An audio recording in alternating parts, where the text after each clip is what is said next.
Hello everyone! Welcome back again to my YouTube channel. Ayan, dito na po tayo mag-video sa atin pong munting tindahan habang naglilinis-linis po ako dito. So, kasi po hindi pa gawa yung ating studio dun sa pinapagawa ko pong bahay. Meron po tayong kapirasong studio doon na magiging tahanan po natin at magiging kwentuhan po natin. Kasi po kung saan-saan na ako nag-video sa aking sala, sa kusina, or ayan nga po dito sa tindahan. So guys, ang natin po pag-uusapan ngayon is about po sa agency.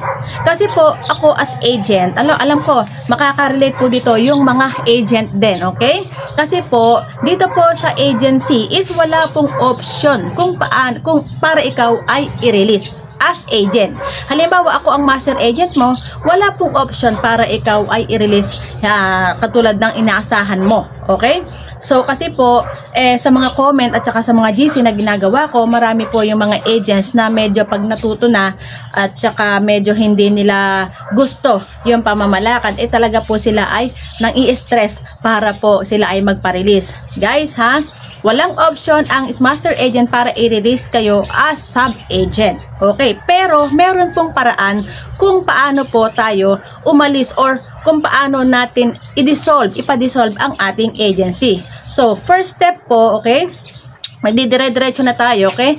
First step po is kailangan po kayo ay huwag mag-invite ng host. Ito ay kung gusto po ninyo na ma-dissolve ang inyong agency automatically. Okay? Tandaan po ninyo ito. Huwag po kayong mag-invite ng host. Hayaan nyo lang siya. Huwag nyo siyang galawin, okay? And then, after 30 days, ay kusa po siya na madidissolve. Tulad po ng nakikita nyo dyan, ayan po yung tinatawag na expiration. Okay? Within 30 days, hindi gumagalaw ang agency mo, wala kang host. Syempre po, ang nasa rules, kapag meron ka daw pong 10 hosts, is ang iyong agency po is mabubuhay. Kailangan po kasi ng isang agency is up to 10 hosts active. Okay? So, ganun po yon. And then, the next option po is kayo po ay mag-feedback. Ayan, i-click nyo po yung help. And then, feedback, and then question or consult. Ayan. Diyan po, i-report nyo lang po siya doon sa help. Then, mag-scroll kayo dyan. At saka nyo po i-detalye na gusto nyo pong ipa-dissolve ang inyong agency. Due to many reasons. Siyempre po, ayan, nahulog. Siyempre po, isasabihin mo doon sa feedback mo, ididetalye mo kung bakit ka po magpapadissolve ng agency. Okay? Bali, screenshot mo lang po yung agency mo, yung ilalagay mo yung ID mo, and then kung ano ang dahilan ba't ka magpapadissolve.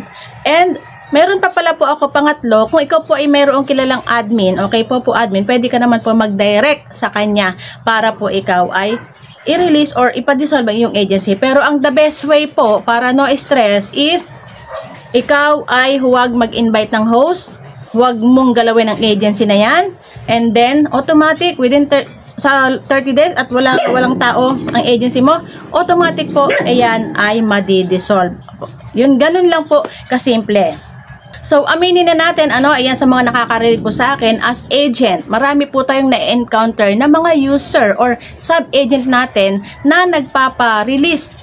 Okay? Nagpapa-release sila na ayaw na nila na mag-agent. So, guys, at saka sa mga sub-agent ko at sa mga nakakapanood na agent ngayon, wala pong option si agent mo para ikaw ay i-remove. Okay? Wala ring option para ikaw ay mag-quit as agent automatically. Yun nga pong sinabi ko na kailangan mo magpa-dissolve at kailangan mo mag-feedback sa admin para pag na-grant yung request mo, edi bongga, madi-dissolve ang agency mo. Pero bakit mo kailangang i-dissolve o bakit mo ayaw gawin ng tama? Ayaw mong trabahuhin ang pagkakaroon ng agency. Samantalang napaka-advantage po ang pagkakaroon ng sariling agency. Ikaw po ay may malaking earnings dito sa loob ng agency na ito. Basta po ikaw ay masipag mag-tasking. Siyempre, counted dyan ang tasking mo. Counted dyan ang tasking ng host mo. Counted dyan ang tasking ng mga sub-agents mo. Kasi as agent, magi-invite ka ng host at magi-invite ka ng sub-agent mo. So, pag nag-tasking ang mga yan, automatically, mayroon ka pong commission. Tapos, magre-recharge pa sila. Plus, commission pa yon. Okay? So, sana naman, huwag kayong basta-basta mag-decide na i-dissolve ang agency nyo. Kasi sayang. bihira kasi ang magkaroon ng agency talaga dito na talagang magkakaroon ng malaking earnings. Kumbaga, kailangan mo po siya talaga na trabahuhin. Pero kung ngayon pa lang, nawawalan ka na ng pag-asa, isa, dalawa pa lang ang host mo, so, wala talagang mangyayari sa'yo. So, ito is motivation, para ikaw po ay maka-earn ng malaki dito kay Popo Live application through agency. Ikaw po ay mag-invite at mag-tasking.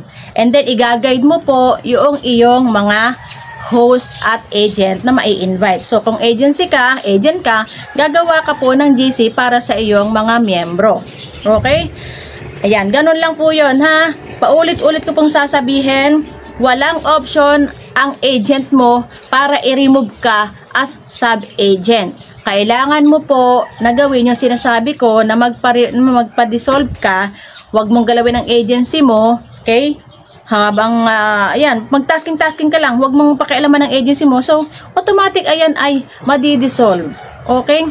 Madi-dissolve po yan. Hindi mo kailangan na stressin ang iyong master agent na i-remove ka. Okay? Kasi, kaya ako ginawa na rin yung video na ito, medyo ilang sub-agent ko dito sa aking agency, mga sub-agent ko na nagpapa-remove, okay? Tapos, nagagalit sila sa akin kasi hindi sila ma-remove. Wala nga kasing option. So, sana po maintindihan po ninyo, okay? At saka, alam ko naman na makikita nyo naman sa setting ninyo, as agent kayo, makikita nyo sa setting nyo na wala naman po talagang options to quit or to remove as agent. Or to quit as agent, okay?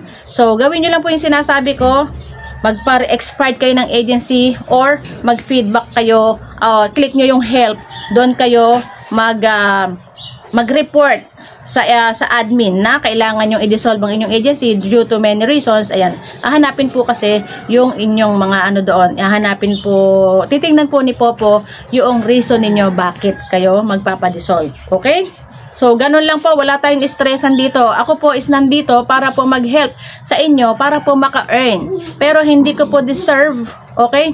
Hindi ko po deserve ang mga magkaroon or maka-receive na mga pangit na salita.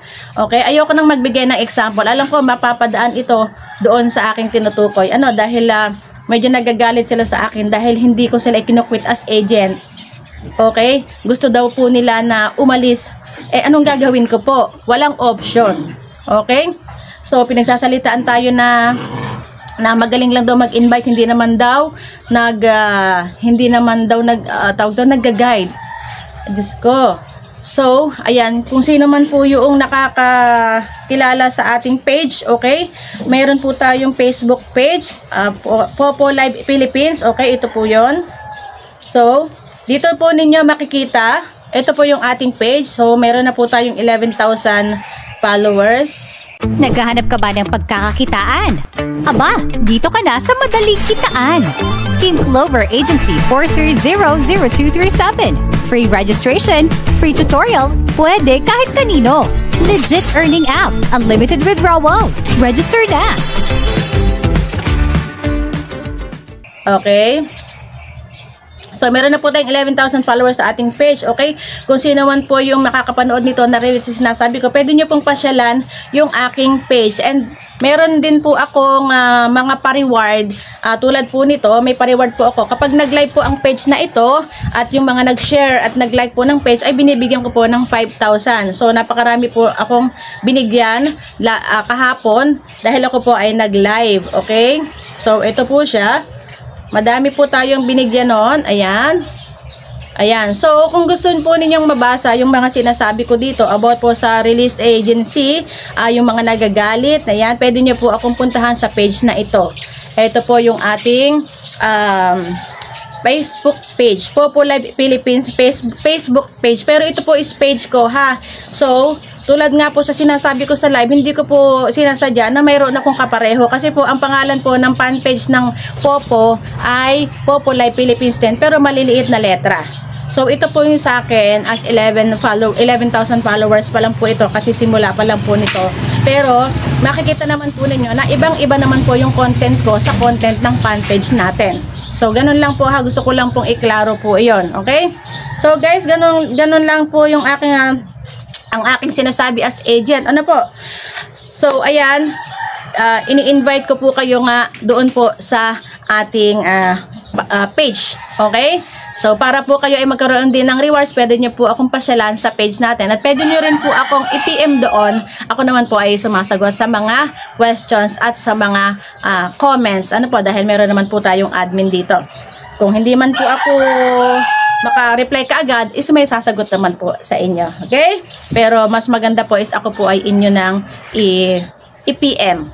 Okay? Para po maiwan man yung PM nyo doon, makakasagot po ako kahit late. Okay, yun. Ganun lang po. Sana po ay maintindihan na po nung iba, no? Huwag pong basta-basta magagalit sa agent. Dahil tayo po dito is pare-pareho lang na gustong kumita. Hindi po natin deserve ang mapagsalitaan ng kahit sino. Ayan, pasyalan nyo na lang po yung page ko, doon nyo po malalaman. Okay, kasi hahaba po yung ating video. Thank you so much guys and God bless po. Happy earnings everyone!